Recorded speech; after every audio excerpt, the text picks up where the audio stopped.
Well, welcome back to my Furry Protogen 2. You know the deal. Big booba waifu Protogen. We are going to woo her on this Valentine's Day.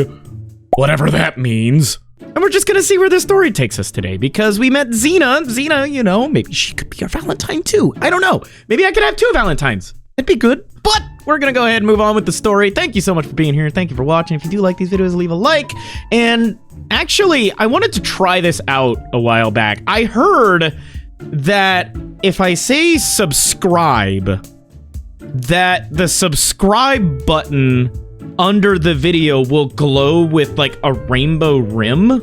If you guys could like confirm that when I say subscribe to the channel, like does it turn rainbow? I actually don't know. Subscribe to the channel. If you like these videos, subscribe. You know, subscribing means you get to see this content as it comes out. If you want to see more Juno, subscribe! Did it do it? Did it work? I don't know. Let me know in the comments below. All right, so in the last episode, we had just met with Xena. Xena gave Juno some power armor, and we were kind of wondering why we didn't get any power armor, and it kind of left this little, like, sort of bad feeling, bad vibes. Judging by the fact that Juno sent signals to the planet and received no response, we knew in advance that the planet was either uninhabited or the creatures living on it had not yet reached the level of development to be able to receive and send signals into space. As we approached the planet, I felt a mixture of impatience, excitement, and anxiety. I wanted so desperately for us to find something, anything, to give even a hint as soon as possible. So much time without any progress had done wicked things to my psyche, and the only 2 things that could distract me were spending time with Juno and training. I spent most of my free time at the gym, the rest of which I spent sleeping, showering, eating, playing games with, and having fun with Juno. Juno grumbled every now and then that too much training wasn't good for me, but I had thought otherwise. My body was getting stronger, I could feel my muscles growing and hardening, and that gave me even more motivation to push further. Once again, exhausted in front of the punching bag in the gym, I sat on the floor wiping the sweat from my face. I couldn't help Juno in the lab, nor could I find the anomaly by myself, but I could at least do my best to protect not only myself, but also her in case of any danger. But with Juno's abilities and her new armor, I doubt she'd ever need that help. I exhaled and stared at the ceiling, trying to once again wash away my gloomy mood. It's Juno! Oh! That armor looks real good. Oh, hi. I like it. Oh shit. Wait, it's actually At that moment, the bay doors opened and Juno entered the gym. My eyes found her immediately, and I saw with surprise and undisguised admiration that she was wearing the new armor Xena had created for her. The armor looked much sturdier and heavier than the previous set. The hard black plates protected Juno's breasts and thighs, illuminated in the warm yellow hue. Yes.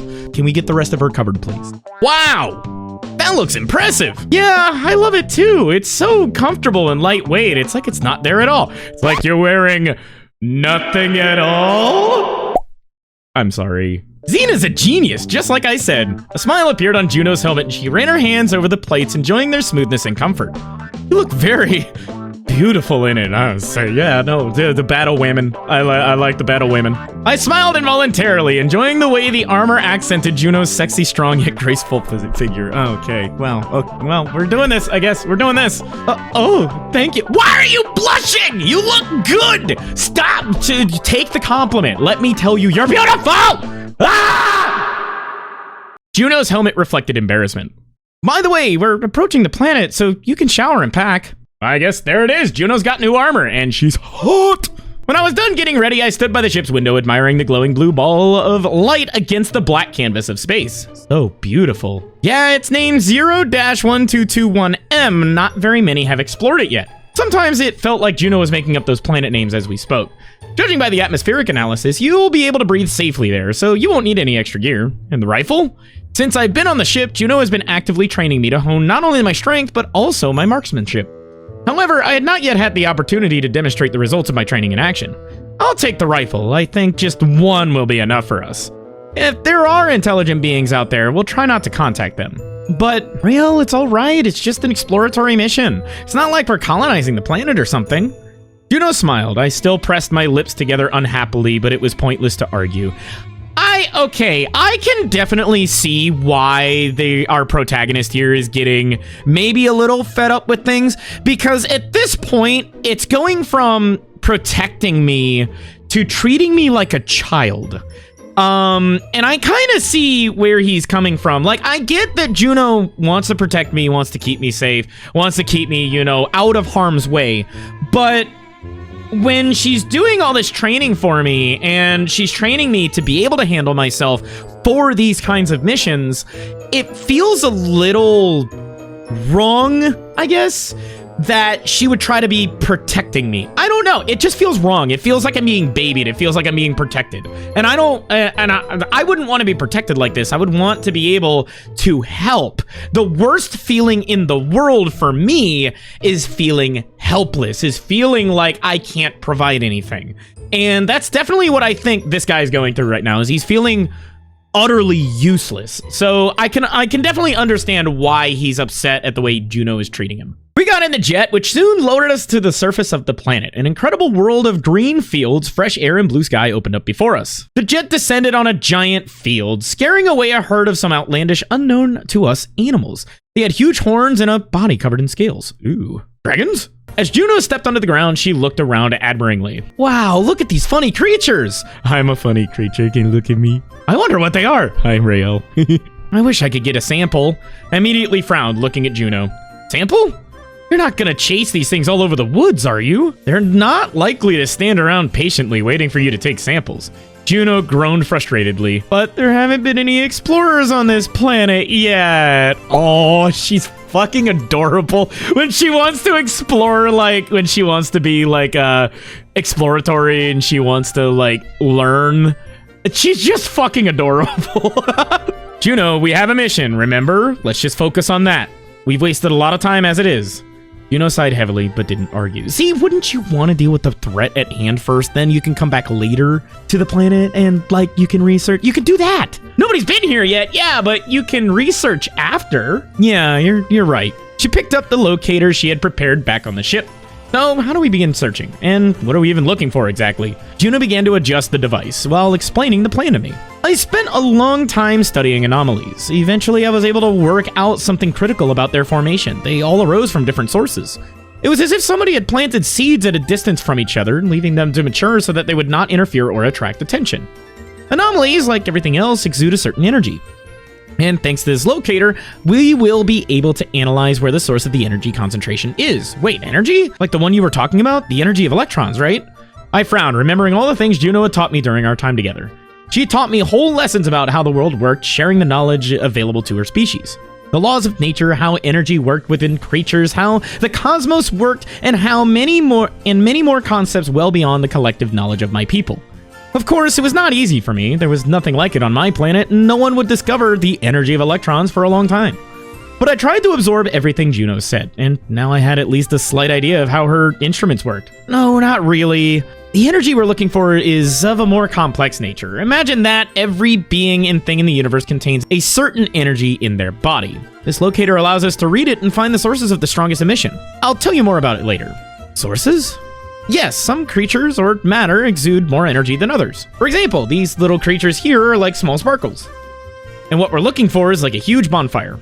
Oh, I think I've got it. And on this planet, I had found these huge bonfires. They shine so brightly that you can see their trail from a great distance, if you know how to look. Is this planet also going to be destroyed? Juno's helmet reflected a sad expression. I'm afraid so. We need some time to analyze the source before we do anything. Let's go, Raeal. Time to begin our search. Oh my god, we're getting into the nitty-gritty of things and learning how this frickin' anomaly works. Finally! Oh my god! She headed forward through the forest, holding the locator in front of her. I followed her, looking one last time at the sluggish, lazy animals munching carelessly on the grass at the edges of the clearing. My heart clenched in my chest with pity for them and anger at whoever had done this. Why would anyone want to do that? Why destroy a planet like this? There's nothing here but these animals. What the hell was the point in all this? Frustration and indignation could be heard in my voice. I couldn't accept the fact that we probably couldn't help this place. We didn't know how to destroy the anomaly, and we could only search for its source to see how it worked. But remembering what had happened to my home, I don't know.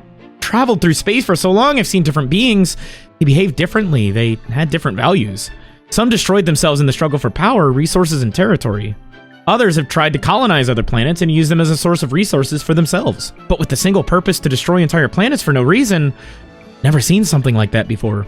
But maybe there's an actual motive that we don't know yet. Juno sighed, walking ahead of me through thick, rich green forest.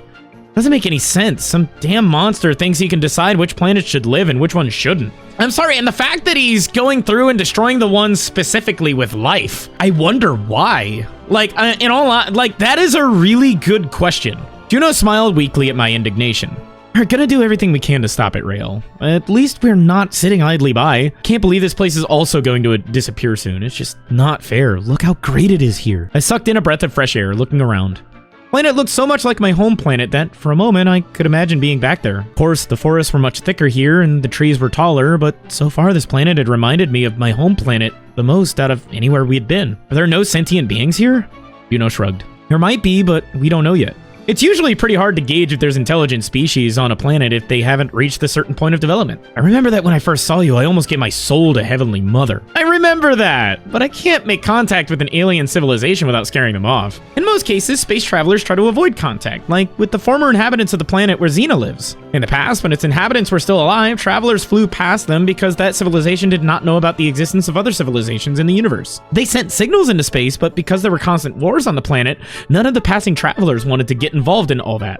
First contact rules. But in general, good spacefarers try to avoid any unnecessary contact because it would affect the progression on the planet. Although there are no set in stone rules against it. Maybe if someone from outside made himself known, it would be possible to help the inhabitants to stop their conflicts and explore space. Maybe if they knew they were not alone, they would forget about wars and would start working together. Juno hummed. Well, yeah, or try to conquer not only their own territories, but other people's as well. Plus, we would have to share our technology in order to communicate with them. Considering that they were lagging behind, sharing our technology would definitely interfere with their natural progress. See, exactly, first contact. Intelligent beings, especially scientists, don't want to let an entire ecosystem destroy itself, but it cannot be avoided if the ecosystem might be dangerous to the outer world. They couldn't even get along on the planet with their own kind, so I don't think it would be so different with someone from outside. I really feel like they're talking about Earth. Like that last planet, the trash planet. A lot of you guys said it in the comments, but I really think they're talking about Earth in that situation. So we establish contact either with those who are already willing and able to engage in dialogue, or with those who cannot currently harm us and require assistance from the outside to survive, just like with your planet. But the most important rule, we don't share our knowledge and technology. We just gather information, do what needs to be done, and fly away. Often, those who have seen us are not even believed, and usually this protects the species from potential problems and damage. I was thoughtfully silent, walking with Juno through the forest. The locator led us farther and farther into the thicket. I'd like to be a researcher too. I mean, when we're done with the anomaly. Juno smiled.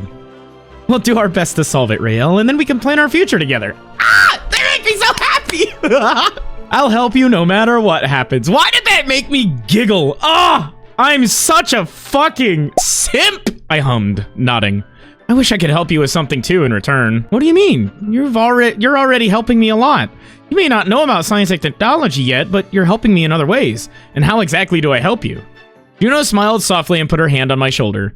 You give me motivation. A reason to carry on. Oh, my heart, my heart, oh, my heart, oh, my heart, oh, my heart. Oh, that's adorable. That's so adorable. Aw, will you be my Valentine, Miss Juno? Miss Juno, so we have this custom on my planet that is called Valentine's, and it's when we spend one day with the person we love the most. And I would to say that I give you nice chocolates and roses, and I give you I get you candlelit dinner and rose petals and everything, rose bath, and would you like to be my Valentine? Please, since I met you, I'm not alone anymore. Oh my god. I love you, Ray.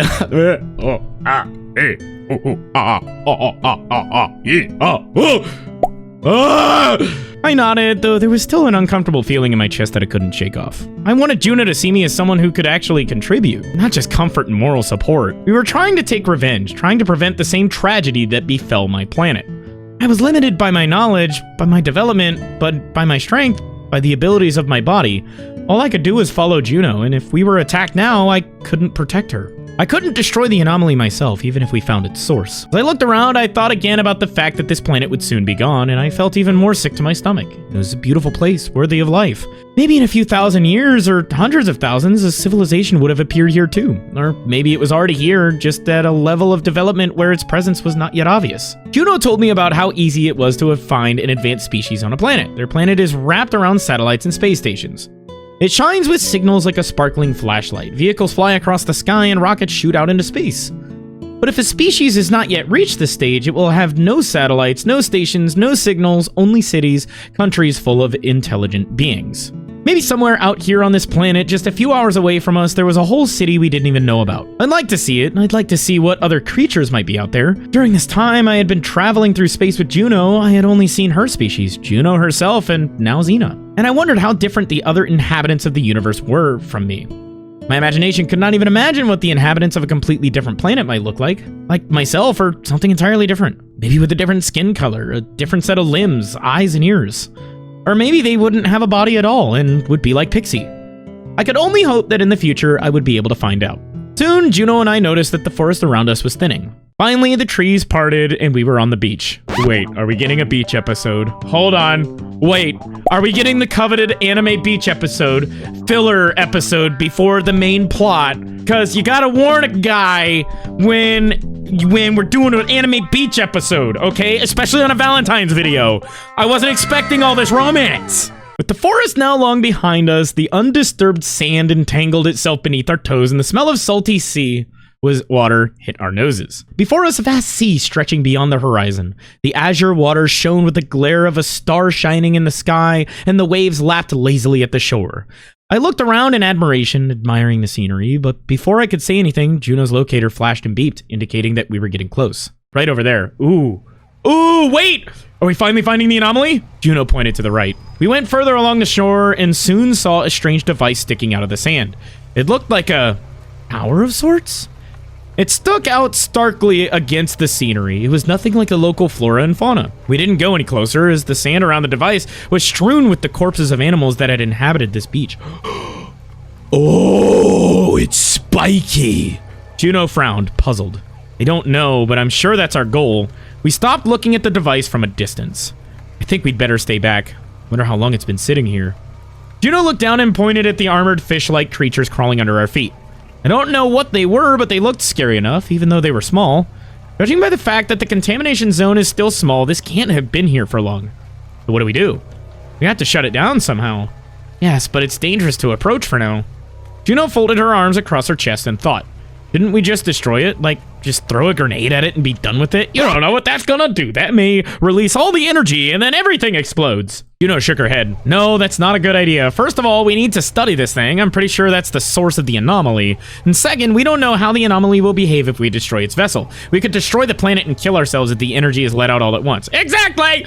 I frowned looking at the device, its crystals glowing with a strange purple hue. What do we do then? We can't just walk away. Of course not. Give me a moment to think of a solution. We were silent for a few moments, contemplating what to do. I'll contact Pixie. I've got research bots aboard the jet. We'll try to shut this thing down and take it back to the ship with us. You know how to shut it down? I raised an eyebrow skeptically. Juno hummed. No, but we'll at least try. This thing is obviously artificial, and since that's the case, Pixie might be able to deal with it by controlling the bot. If the bot is damaged, Pixie will be fine, but if we approach it, I'm sure we'll share the fate of the animals strewn around it. It's either, yeah, if Pixie can turn it off, it'll be fine, but if not, we're fucked. Cool. I'd rather the fine option, please, because I need to see Juno in this armor more. This is good. I nodded, staring at the glowing device while Juno contacted Pixie.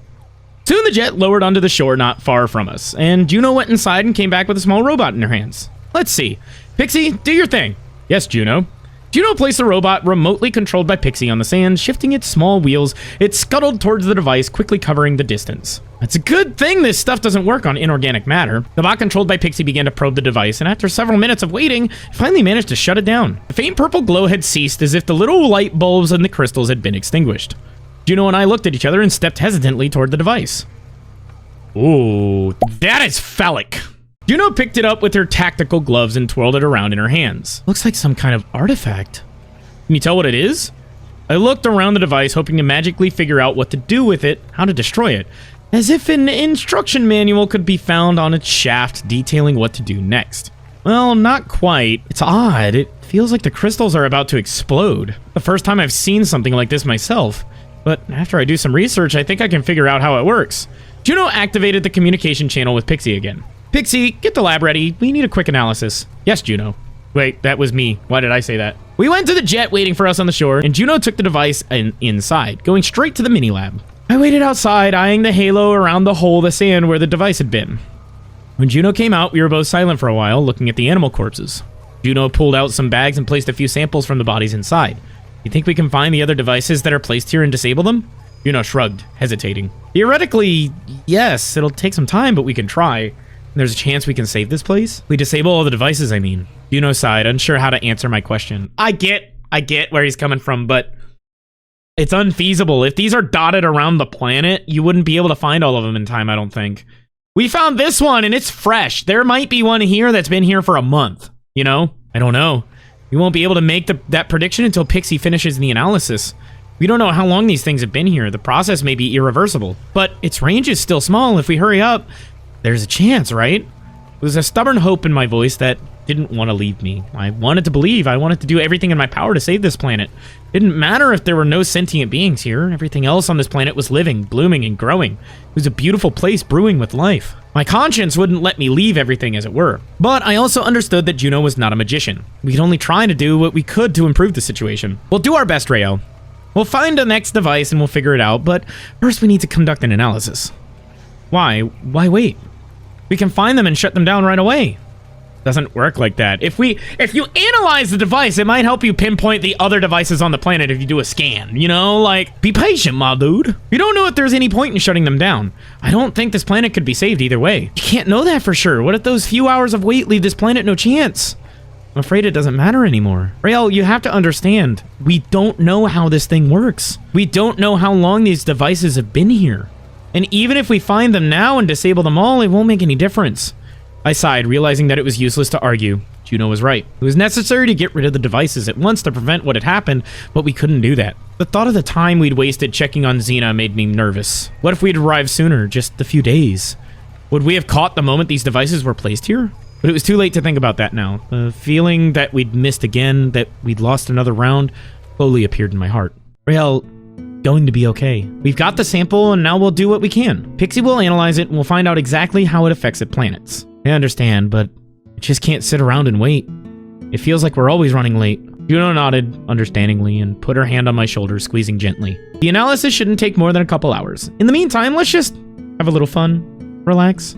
Look at this gorgeous beach. Beach episode! Wait, the water must be warm. An encouraging smile appeared on Juno's helmet. I snorted sourly at her suggestion. Are you suggesting we just rest while this planet dies? I can't do that. I can't just sit back. I've been sitting around for too long. The frustration in my voice was obvious. I was disappointed in myself, angry at the situation, and a little angry with Juno suggesting that we could afford a vacation at a time like this. We're not gods, Raeal. We can't influence time. There's no point in rushing and blaming ourselves now. We're already doing everything we can do. It may seem like it's nothing, but in reality, we're making huge progress towards our goal. I gave you my word that I would do everything in my power to avenge your planet, and I won't take it back. Juno's words made me cool down a little. My shoulders slumped, the fervor gone from my voice. I know, Juno, it's eating me up. I mean, we're right here, right now, when this is happening, and there's nothing we can do? Juno smiled sadly and shrugged. Sometimes all you can do is accept it. Look at what a beautiful place this is. We don't know what will happen to it or how long it'll be like that. And even if everything here dies, in billions of years, it may be rebuilt again and life may be here again. For now, we can just enjoy this place and remember it. No one will know that this planet was like this, and we're the only ones who will remember it.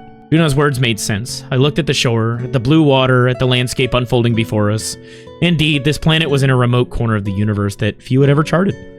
And now, if it were to disappear forever, it would only remain in our memories. Just like my planet, of which I'm the last surviving inhabitant. You're right. We should probably relax a little if there's nothing else we can do. Juno smiled and nodded. Great! I'm gonna throw these samples on the jet, run some tests to make sure this water is safe, and then I'll change to my new swimsuit. Swimsuit, you say? Wait, we're getting... Whoa, hold on. Wait, give me 1 second. You said swimsuit? You said swimsuit? Do I get to see Juno swimsuit? Okay, Huh? Oh, Juno swimsuit? Juno hurried to the jet, and I remained standing on the warm sand, listening to the sound of the waves, the whisper of the wind, the rustling of the leaves on the huge trees. I kicked the shoes off of my feet and got rid of my outerwear, remaining in just my underwear. Ah! Oh! Yes! Yes, yes, yes, yes, yes, yes! Ah! You're beautiful! Oh my fucking god! It's the Juno Beach episode! Hey, do you need help running suntan lotion on your skin? Oh my god! Soon Juno emerged from the jet, dressed in a blue swimsuit without any armor. I looked at her with admiration and we headed for the water. I looked at her more than admiration. Oh my god! Juno took her inflatable ring and threw it into the azure water. I stepped into the water just after her. There were rocks at the bottom, tiny colorful fish swimming, and aquatic plants flowing in waves. At that moment, all the worries in my mind faded and I forgot about the mission and just dove into the water. After some swimming, we went ashore and Juno suggested we try some of the local fruits hanging from the trees. This idea seemed dubious to me. After all, we didn't know what kind of fruits these were, but to reassure me, Juno did some quick tests and made sure they weren't poisonous. Her body could accept any kind of food, but my stomach was much weaker, especially when it came to alien fruits. We gathered everything we saw and sat down on the sand to taste it. Most were bitter and viscous on the tongue, but some were so sweet that your mouth seemed to fill with sugar. Juno and I made the decision to make cocktails out of them. We quickly grabbed utensils from the jet, got drinking water and ice, and mixed everything together. Oh, it's the beach episode! Yeah! How is she drinking that? Wait, is she just poking the straw through her visor? While I sat on the shore savoring the taste, Juno went back into the water and was now sitting on her floaty and sipping the cocktail. Juno drifted on the waves, swaying and dangling her legs. A question popped into my mind and I shouted my thoughts at Juno. What if there are some sea monsters living here? Juno laughed upon hearing my question. I guess we won't know until we see them. But don't worry, I'll be here. I'll be there in time to save you. Oh my god, she's hot. Oh, my fucking brain. My tiny little Intel Pentium processor is having so much trouble staying cool. Ah, you're beautiful. Dude, all I wanted was a Juno Beach episode, and we got a Juno Beach episode. This is like the quintessential episode in anime, where the protagonist and the group goes and does a beach episode. Frickin', this is all I wanted. This is great. I love this. And it's my own private beach episode. Let's go. Just turning around to ask Juno, hey, do you need somebody to rub some suntan lotion on your back? I know a guy. That guy is me. I jumped into the water and approached her. And who will save you from it? I'm not a fast swimmer. You already know that. I was just joking, Raeal. There are no monsters here. Why are you so certain? Anything that big doesn't swim close to the shore. There's no room for them to spread out. It's too shallow. But in depths where no light can be seen, Juno was mysteriously silent and grinned. I shuddered, staring out at the water far below the horizon. On my planet, there were all sorts of legends about sea monsters. Of course, I'd never seen them. I'd never spent much time near large bodies of water to begin with. But those stories, they always gave me goosebumps. You can't really see what's under the surface. Thalassophobia, the greatest. Well, most intelligent species have some kind of stories about sea monsters. It's a manifestation of people's fear of the unknown. By the way, what were your tribe's sea monster tales? I grinned, shrugging my shoulders. Well, let me think about it. It was a story about how Heavenly Mother cursed a guy who liked to steal fruit from her garden. According to legend, this garden was somewhere in the center of our world. The entrance to it was open to everyone. Nobody was forbidden to go there and admire the beauty and eat the fruits and berries of which the Heavenly Mother had gifted us. She was kind and generous, but only if people were honest and open with her. This meant that they had to treat the garden with respect and never take anything out of there, not even a bug or a leaf. But one fellow, his name was Curse, was dishonest and used to steal the fruits from that sacred Cheetah tree from the garden. They were delectable, unlike anything that could be found on the outside, and because of that, Curse decided to take them to sell. The Heavenly Mother knew what he was doing, for she watched everyone tirelessly and knew everything about every soul. But she did not say anything to Curse, hoping that he would come to her and apologize for his insolence. But Curse had no intention of doing that. He was stealing fruit every day. Soon he became so bold that he began to tell that the Heavenly Mother herself had gifted him with these riches, that she had allowed him to sell them because he was a good and upright man. When the Heavenly Mother heard of this, she became furious. That night, she cursed him, turning him into a huge, ugly monster and put him in a deep, remote lake so that he would no longer be able to deceive people. So, Curse lived there, eating small fish and scaring away the occasional diver who passed by. For his impudence and greed, Curse was punished with loneliness. Oh, I get it. His name is Curse, and he's been cursed. He begged the Heavenly Mother for forgiveness, but it was too late, so he remained a monster until the end of time. As ugly on the outside as he was on the inside, and as huge as his ego. Juno listened to my story in silence, and when I finished, a smile appeared on her helmet. Oh, what a great tale you had. Did you believe in any of those? Well, I believed in a lot of things when I was a kid. And when I grew up, of course, I stopped. The elders told me that they supposedly remembered how it all happened, and even said that they saw that lake. But, of course, it's all just fairy tales. Well, tell me more. I smiled, shrugging my shoulders. There are too many of them. What about you? Do you have any legends and tales to tell? I mean, from other planets that you visited. Juno fell silent, a puzzled expression appearing on her helmet. Now that I think about it, Toshi told me some stories about their mythology, but it was something very strange and I can't remember it. Strange? What made it sound strange? It was a series of unusual tales about an immortal guy protecting mankind by sitting on his throne, with many factions and many smaller stories about different events. It was odd because unlike most of the mythologies, which tells about gods and other worlds, this one tried to imagine what happens in space when these species didn't know anything about it. But it was such a bore that I can't even recall any particular story from it. That's too bad. I would have listened to other civilizations' myths. Soon, Juno got out of the water and tossed the inflatable toy onto the sand. She then settled onto the shore, basking and drying off under the warm rays of the sun in the sky. We fooled around for a bit, throwing handfuls of sand at each other, and then we both settled down across from each other and just enjoyed the moment. That's fucking adorable. I want to have sand fist fights. I want to throw pocket sand at my girlfriend. Oh no! Wait! Hold on! Oh! Not this music! Oh, I can't even read that! Well, I think that's a good spot to leave this video then. See the rest over on Fansly. Thank you guys for watching. I'm RaealTheProtogen, and I'll see you in the next video. Bye-bye! Wagga, wagga, wagga, wagga, wagga, wagga, wagga, wagga.